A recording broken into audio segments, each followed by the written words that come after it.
How does that kind of schooling work of basically adding extra letters to your RN, like critical care nursing or licensed travel nurse or licensed vocational nurse? How does that pathway work? Well, most of them require some sort of extra like experience. Most of them won't even talk to you or see you if you haven't had any at least a year of ICU, because most places go, hey, you know what? They look at ICU as being the king, right?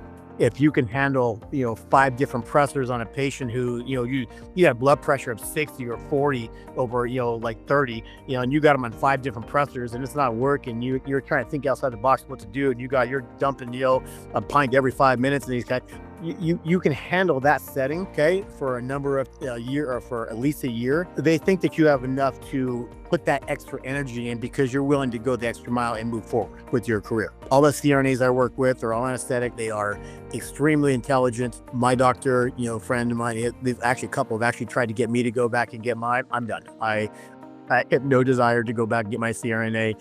I said I have plenty of friends that are CRNAs, doctors, smart as hell, and I'm perfectly fine supporting them. I have no desire. But it's travel nursing isn't really a credential, it's experience. You can go do travel nursing after a year. ICU is, critical care. Critical care is basically taking a class and getting a little more experience. ICU nursing, if you can get in, okay, but if you want to go and get your CRNA, you have to have at least 1, maybe even 2 years of CRNA of ICU, and then you have to apply.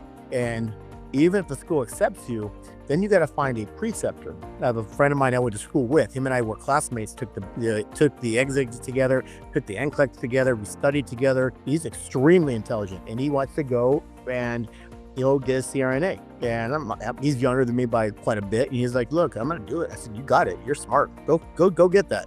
But he's like, look, I can't get an internship, with an anesthesiologist. Like, I got you covered there. I have 5 that I work with. And if I tell them, hey, this guy really wants it and I vouch for him, they will absolutely give you a shot. And I know that he'll live up to it because he's a smart guy and he works really hard.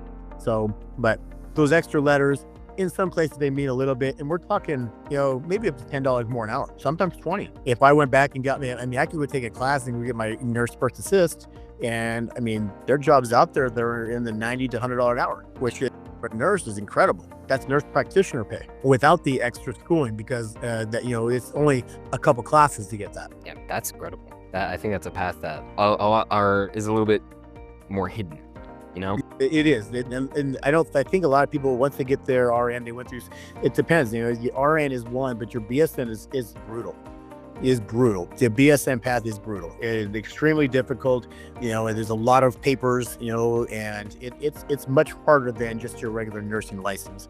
But, I think that and by the way, in order to go any further, you have to have your bachelor's. You can't go any further.